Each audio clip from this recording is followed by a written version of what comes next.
Olá, hoje a gente vai mergulhar de cabeça em uma daquelas perguntas que, sério, todo mundo já se fez pelo menos uma vez. O que acontece depois que a gente morre? É uma busca filosófica das mais antigas e profundas. Pois é, será que é só isso que existe? Essa é a grande questão, né? A filosofia, olha, vem quebrando a cabeça com isso há séculos.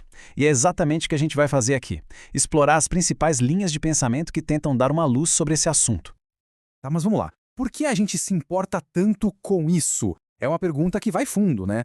E a filosofia sugere que nosso interesse vem de dois lugares bem poderosos. Primeiro, o amor que a gente sente pelas outras pessoas, e segundo, aquela busca interna por um sentido, um significado que vá além do nosso dia a dia. Então, para guiar a nossa conversa, a gente vai seguir este roteiro aqui. Vamos começar entendendo por que essa questão mexe tanto com a gente. Depois, a gente entra no debate clássico: somos corpo ou alma? Vamos dar uma olhada em algumas pistas empíricas, ver a conexão disso com a ideia de Deus e, no final, fechar com uma pergunta daquelas para a gente ficar pensando. Então, vamos lá. Por que nos importamos com a vida após a morte? E olha só o subtítulo: Amor, Esperança e o Significado do Agora. E aqui a gente já encontra uma tensão bem interessante no pensamento filosófico. De um lado, tem a visão do aqui e agora. Pensadores como Peter Singer defendem que, olha, o valor de uma boa ação está no momento.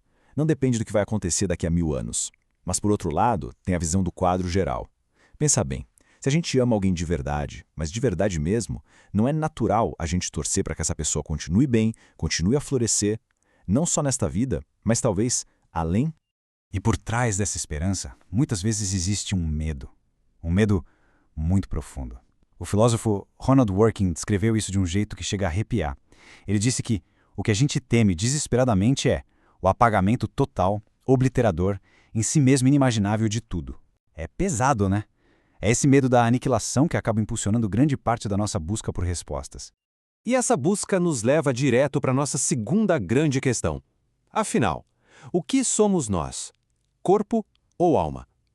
Essa aqui é a grande divisão filosófica, porque antes de saber se algo sobrevive, a gente precisa entender o que exatamente é essa pessoa que poderia sobreviver.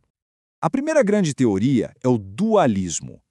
A ideia é que uma pessoa é composta de duas partes bem distintas: um corpo, que é físico, e uma mente ou alma, que não é física. Nessa visão, o verdadeiro eu seria essa alma. Portanto, a destruição do corpo, não significaria necessariamente o nosso fim. A visão oposta a essa é o materialismo. Aqui, a ideia é que uma pessoa é um ser inteiramente físico. Tudo que a gente é, nossos pensamentos, nossa consciência, nossa identidade, seria um produto do nosso cérebro e do nosso corpo. E para um materialista, a ideia de sobreviver depois que o corpo se foi é um desafio filosófico gigantesco. O ponto crucial aqui é que nenhuma das duas visões oferece uma resposta fácil, sabe? O dualismo deixa a gente com a pergunta: como é que a gente identifica uma alma específica sem um corpo? E o materialismo enfrenta outro problema. Se alguém recriasse você perfeitamente, átomo por átomo, essa cópia seria mesmo você? Ambas as visões encaram o que os filósofos chamam de problema da identidade. Para a gente entender melhor esse problema no materialismo, vamos a um experimento mental clássico do filósofo Peter van Inwagen.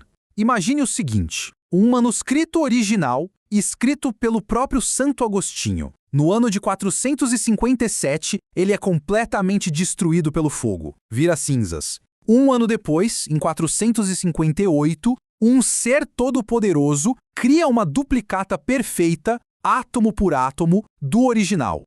A pergunta é: esse novo manuscrito é o mesmo que Santo Agostinho tocou ou é só uma réplica perfeita? E esse exemplo ilustra de forma brilhante o problema da ressurreição para os materialistas. Uma pessoa recriada seria a original ou só uma cópia? Ok, vamos mudar um pouco de rota agora. Saindo da filosofia pura, vamos para a nossa terceira sessão, em busca de pistas empíricas. Aqui, a gente explora algumas evidências um tanto controversas que alguns pesquisadores têm estudado.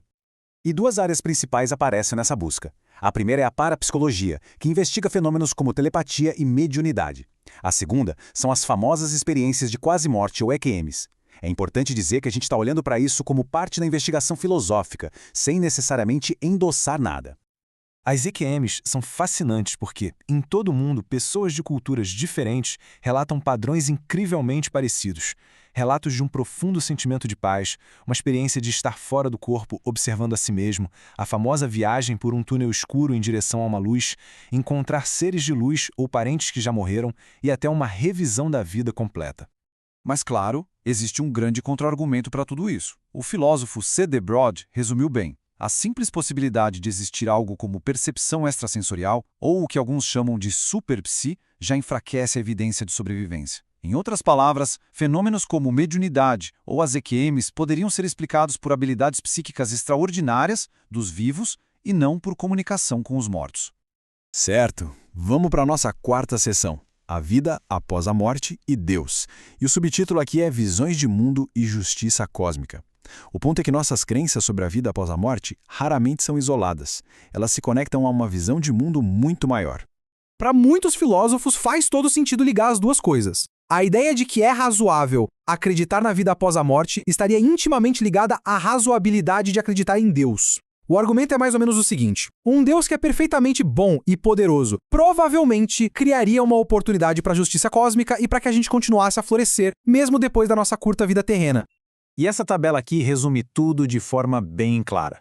Se partimos de uma visão de mundo teísta, a sobrevivência após a morte se torna plausível. Por quê? Porque um Deus amoroso desejaria justiça e a existência contínua para as pessoas que criou. Já se a gente parte do naturalismo materialista, aí a sobrevivência é altamente improvável. Sem uma força sobrenatural, a destruição do corpo é o fim da pessoa.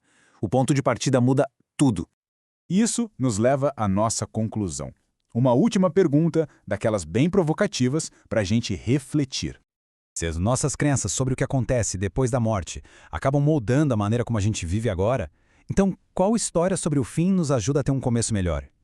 Essa é a questão que conecta todas essas grandes ideias filosóficas de volta ao valor e ao significado da nossa vida hoje.